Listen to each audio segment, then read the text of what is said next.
Hello guys, terima kasih sudah klik video ini. Pernah nggak sih kalian ngomong sesuatu dan tanpa sadar saat sedang tertidur? Yap, mengigau. Kelihatannya sepele, bahkan sering dianggap lucu. Karena biasanya yang keluar cuma kata-kata aneh, random, nggak jelas, dan nggak ada hubungannya sama dunia nyata. Tapi, gimana kalau satu kalimat yang keluar saat mengigau justru menjadi awal dari sebuah tragedi? Gimana kalau orang yang seharusnya paling percaya sama kalian justru jadi orang yang paling berbahaya? Semua itu berawal dari satu pagi yang sunyi.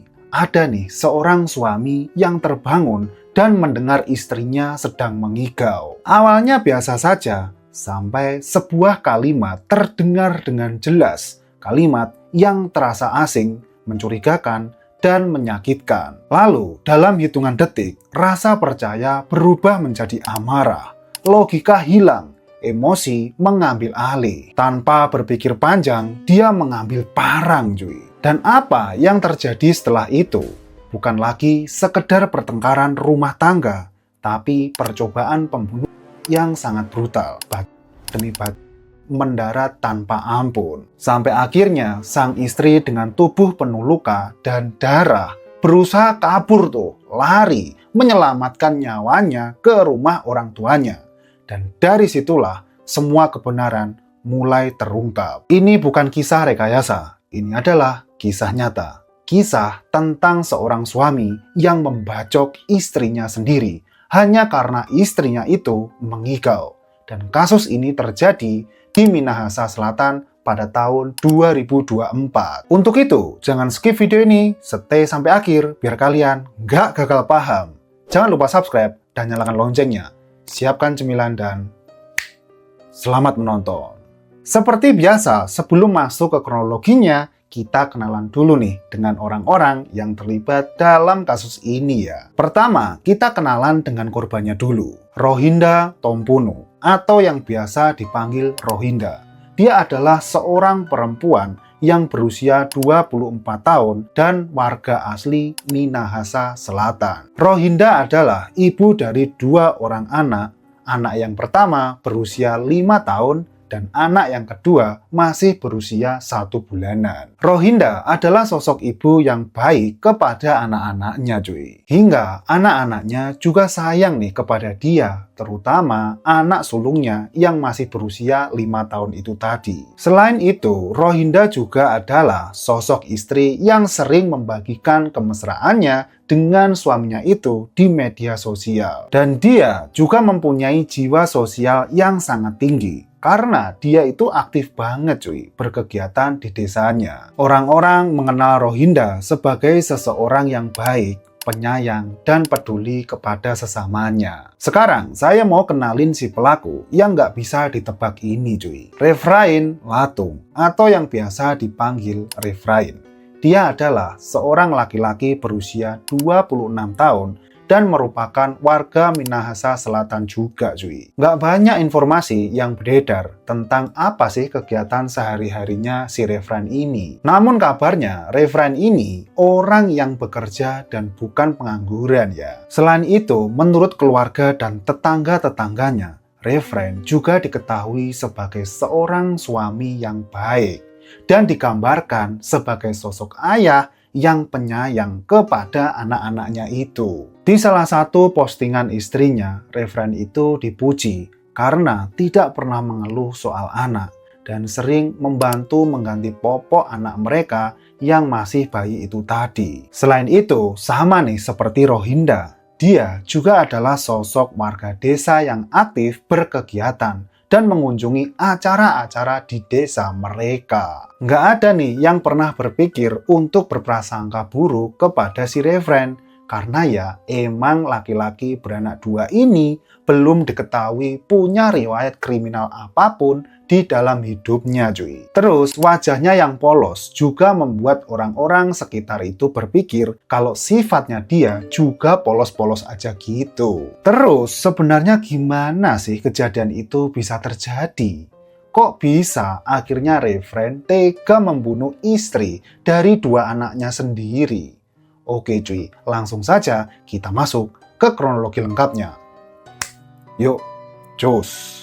Kisah ini dimulai saat seorang laki-laki bernama Refren menemukan dirinya jatuh cinta sama perempuan di Minahasa Selatan yang bernama Rohinda. Karena kecocokan di antara keduanya, mereka pun akhirnya menikah juga dan membangun keluarga kecil bahagia cuy. Setelah menikah, Refren dan Rohinda tinggal bersama di desa Temboan, Kecamatan Maesaan, Minahasa Selatan, Sulawesi Utara. Di sana, mereka membangun rumah untuk keluarga kecil mereka cuy. Rumah itu sederhana, ukurannya nggak terlalu besar. Temboknya juga masih belum dicat. Dan lantainya masih belum keramik juga. Namun, rumah itu nyaman dan cukup untuk satu keluarga kecil yang akan mereka bangun itu. Selang beberapa waktu pernikahan mereka, Rohinda pun hamil dan melahirkan anak pertama mereka, yaitu seorang putra sulung yang sangat mencintai ibunya itu. Selang 5 tahun dari kelahiran anak sulungnya, Rohinda kembali lagi hamil cuy. Lalu melahirkan anak keduanya yang masih berusia 1 bulan. Rohinda adalah seorang ibu yang sangat baik dan dekat dengan anak-anaknya. Setelah kelahiran anak keduanya, terlihat sekali bagaimana baiknya Rohinda sebagai sosok ibu cuy. Contoh kebaikannya seperti dia akan menjemur bayinya di bawah matahari, memberikan susu yang cukup, hingga mengganti popok dengan rutin. Nggak hanya sosok ibu yang baik, Rohinda juga adalah sosok istri yang sering membanggakan suaminya di media sosial. Beberapa kali Rohinda membagikan foto saat Refren ikut menjemur anak bayi mereka,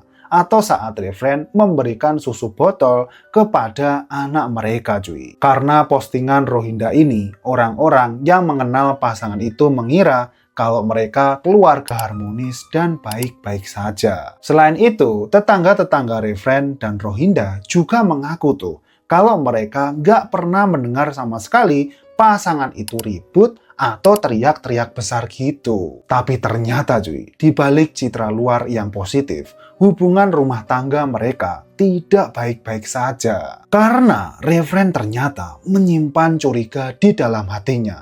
Lalu, curiga itu dia simpan sendirian dan gak diketahui siapa-siapa. Kecurigaan itu adalah dia curiga kalau Rohinda sebenarnya selingkuh di belakang dia. Gak ada yang tahu kenapa Refren ini tiba-tiba mencurigai hal itu ke istrinya yang udah baik banget ke dia dan kedua anak-anaknya itu cuy. Kemudian pada suatu hari, dia merasa kalau kecurigaannya ini terbukti hanya karena suatu iguan kecil dari si Rohinda. Kejadian ini berawal di hari sebelumnya, yaitu di tanggal 2 Mei tahun 2024. Saat itu jam menunjukkan pukul 11 malam.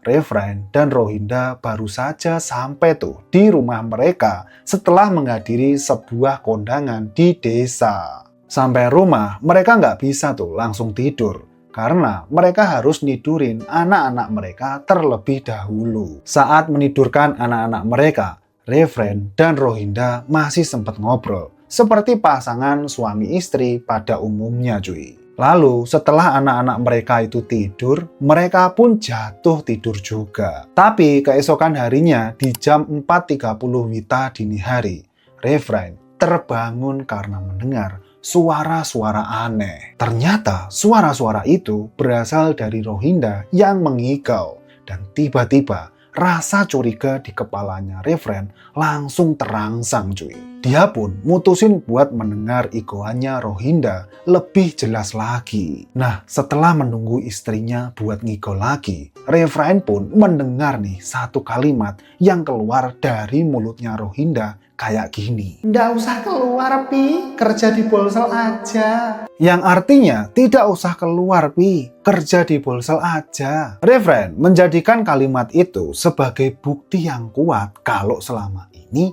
Rohinda udah benar-benar selingkuh dari dia. Karena dia mengira kalimat itu ditujukan buat laki-laki lain yang bukan dirinya cuy. Dan setelah mendengar kalimat itu, Refren pun langsung gelap mata. Dia yang kemarin malamnya masih bisa nidurin anak-anak bareng Rohinda, langsung tuh pergi ke dapur buat ngambil parang. Setelah dia ngambil parang, Refren langsung pergi ke ranjang mereka dan membantu si Rohinda itu. Refren membantu Rohinda saat perempuan itu masih pulas tertidur dan bacokannya itu mengenai mata kirinya dari Rohinda. Sontaklah Rohinda pun kebangun dan kaget sama aksi bengis suaminya yang mendadak kayak gitu. Karena Rohinda ini ketakutan, dia pun pergi tuh keluar sambil teriak-teriak minta tolong. Tapi Refren mengejar Rohinda sambil berulang-ulang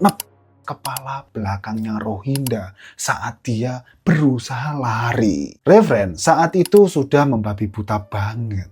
Dia sampai nggak ingat tuh kalau orang yang dia bacok adalah ibu dari kedua anaknya yang masih kecil-kecil. Singkat cerita, Rohinda yang udah berdarah-darah berhasil lari tuh ke rumah orang tuanya yang masih berada di satu desa. Sampai sana, ayah dan ibunya Rohinda itu kebangun. Lalu langsung kaget melihat anaknya yang berdarah-darah kayak gitu. Ayahnya Rohinda, Jeffrey Tompunu, langsung sigap berusaha menenangkan dan mengambil parang dari tangannya Refren. Tapi karena Refren udah kerasukan setan, dia malah ikut menganiaya mertuanya sendiri sampai ayahnya Rohinda itu terluka berat juga. Tapi untungnya walaupun sudah terluka cukup berat, Jeffrey berhasil mengambil parang dari tangannya Refren. Setelah parangnya diambil, Refren bukannya berhenti, malah lanjut menganiaya ibu mertuanya pakai kepalan tangan cuy. Tindakan membabi buta Refren pagi itu sontak membangunkan tetangga-tetangga sekitar yang tadinya masih tidur pulas. Para laki-laki langsung bekerja sama untuk menangkap dan mengamankan si Refren itu. Lalu setelah Refren berhasil diamankan, seorang warga pun langsung menelpon pihak kepolisian untuk mengamankan keadaan lebih lanjut. Sementara itu, Rohinda dan orang tuanya dilarikan ke rumah sakit Chantia Tompa Sobaru. Rohinda sempat dirawat di IGD rumah sakit tersebut. Namun naasnya, nyawa Rohinda tidak bisa tertolong karena parahnya luka bacokan yang ada di kepalanya cuy. Sementara itu, ayah Rohinda menderita luka berat berupa luka potong di tangan kiri, dada, dan kepalanya yang mengharuskannya menjalani perawatan intensif. Di sisi lain, Refren berhasil diringkus dan diamankan oleh pihak Polres Minahasa Selatan. Pihak kepolisian pun juga berhasil mengamankan barang bukti berupa parang yang dipakai Refren untuk membantu istrinya dan mertuanya itu. Setelah berhasil menangkap Refren, pihak kepolisian langsung melakukan penyelidikan lebih lanjut dengan cara menginterogasi motif Refren. Kenapa sih dia sampai tega melakukan tindakan kejinya seperti itu? Di situ Refren ini mengaku kalau dia membantu istrinya karena motif cemburu dan curiga. Kalau selama ini istrinya main diam-diam di belakangnya si Refren cuy. Kemudian pada tanggal 6 Desember tahun 2024, Refren menjalani persidangan di Pengadilan Negeri Amurang. Persidangan itu dipimpin oleh Hakim Kristiani Kaurong dengan hakim anggota Martina Sangian Hutajulu dan Dea Rizka. Pada sidang itu, hakim menemukan bahwa Refren ini terbukti bersalah telah melanggar pasal 340 KUHP tentang pembunuhan berencana. Dan atas perbuatannya itu, Refren dijatuhi vonis hukuman mati. Hukuman tersebut diterima dengan baik oleh pihak keluarga Rohinda yang memang menginginkan Refren itu dijatuhi hukuman mati untuk memutus rantai dendam. Nah, begitulah akhir dari kasus pembunuhan seorang ibu muda oleh suaminya sendiri yang hanya karena mengigau. Pesan dari kisah ini sederhana cuy. Jangan mudah menyimpan curiga pada pasangan kalian. Curiga yang tak berdasar bisa tumbuh diam-diam, merusak kepercayaan, dan berakhir pada penyesalan. Seringkali yang kita takutkan hanyalah asumsi, bukan kenyataan. Jadi, kalau ada yang mengganjal, tanyakan baik-baik. Karena satu kejujuran lebih baik daripada 1000 prasangka. Dan tanpa kepercayaan, hubungan sekuat apapun bisa runtuh. So, bagaimana pendapat kalian tentang kasus ini? Menurut kalian nih, apakah hukuman yang didapatkan Refrain itu udah setimpa cuy? Sama apa yang dia lakukan ke Rohinda dan keluarganya? Tulis pendapat kalian di kolom komentar ya. Kita diskusikan di bawah seperti biasanya. Terima kasih sudah menonton video ini sampai akhir. Jangan lupa subscribe, like, dan share video ini biar kalian tahu kalau kita upload kasus-kasus terbaru. Oke cuy, sampai ketemu lagi di kasus selanjutnya. Bye-bye.